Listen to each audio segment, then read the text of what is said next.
that out of all of the songs he's written, only a small fraction will wind up having the impact that he really wanted it to have.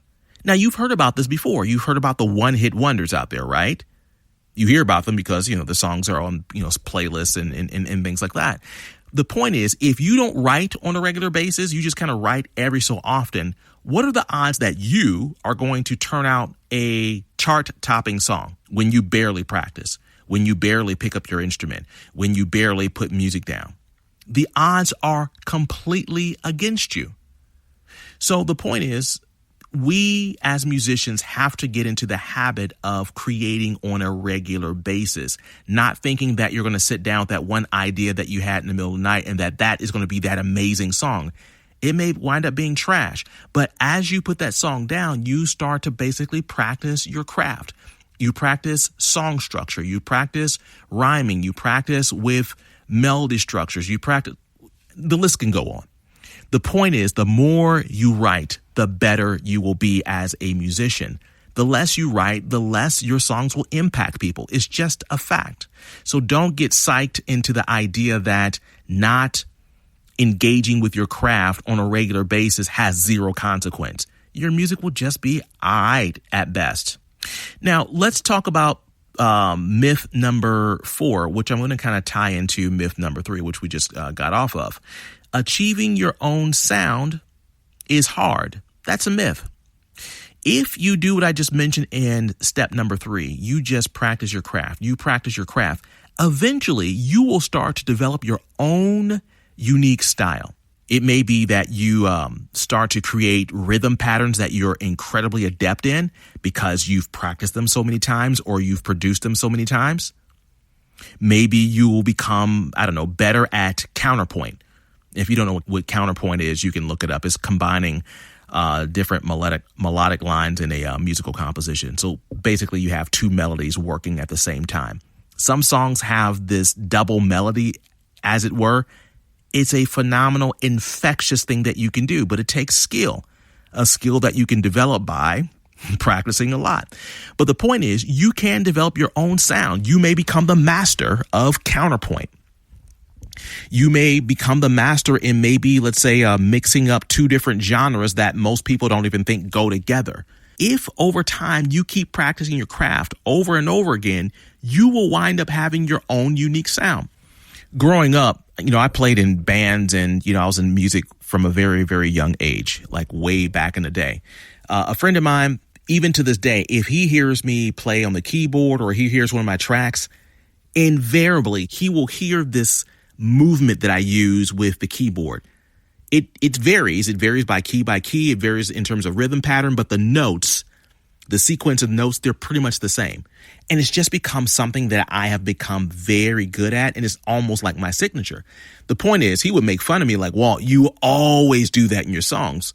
And I'm like, actually, I don't, but I've done it enough and I mastered it enough to where it has just become a part of what I do. Now, in present day, with people who I'm doing a lot of music with right now, they're like, hey, Walt, whenever you sit down behind the keyboard, you have a certain type of sound. I'm like, well, yeah, I know, because I personally have a thing with this particular pattern. I'm really into seconds in terms of chord structures. I'm into ninths. I'm into 13ths. I'm also into intervals. So there's a way that I string all of those things together to where no matter what the style, no matter what the key, no matter what the tempo, I still have those things kind of operating in the background. And what it does is it gives me my own sound. You too can do that if, according to step number 3, you put in the practice to the point where those things become a part of who you are. And you can achieve your own sound. All right, so let's get on to our last myth/tip. And that is creating music that rivals the bigs in the industry is impossible. Of course, that's a myth.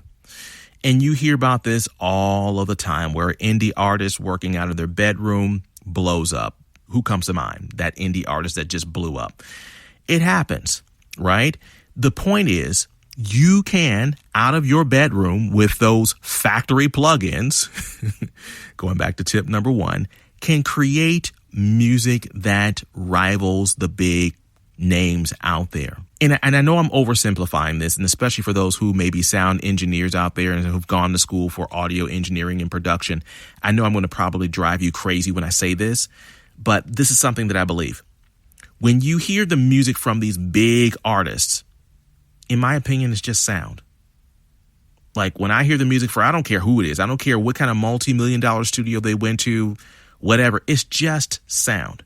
So sure, they may have used certain outboard gear and have certain producers and use certain techniques in their mastering chain and all this kind of stuff that gave them that sound. I get that. But at the end of the day, there's a chance that I could create something, if I do it properly, that can rival that. Will it be exactly what they've done? No. But could I create something with the, a rivaling loudness, or have the same maybe robust nature on the bottom end with the bass? Could I create a track that sounds big or wide or grand? Yeah, I could. I can. Right? Most popular songs that we hear on, your playlist, they're what, like 3.5 minutes? Can I write a 3.5-minute song? Yeah. The song structure for most popular music is out there, right? You got your A, B, bridge, A, B, whatever. Why? Yeah, I can create something that rivals big names out there. Sure, it will take practice.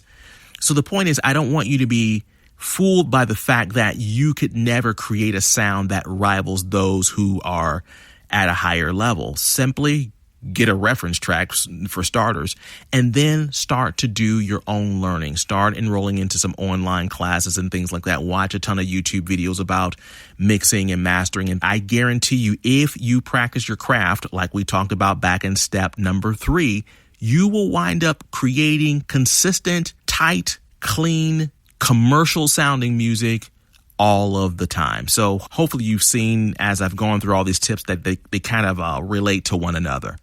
All right. So, hey, I'm hoping that today I've given you some encouragement to get back after it. Go after your music dreams. They're really not that far away. Don't get distracted by these myths. I'm serious. Focus. Grind. You will have some level of success if you do the things that we talked about. Yo, so do yourself a favor, maybe do your friend a favor, share the episode, because most certainly we're not the only musicians that suffer from some of these ridiculous myths that have us out here just wasting time. Share the episode, like the episode, give us reviews on major platforms like Spotify and Apple, and yeah, man, that helps us to keep shows coming on a regular basis. Yo, so subscribe to the Success with Music podcast, Swim, and you can hear us on the next episode when it drops. $10 of gas won't fill the tank. No, this just gets old. I know there's gotta be a better way for me in this life.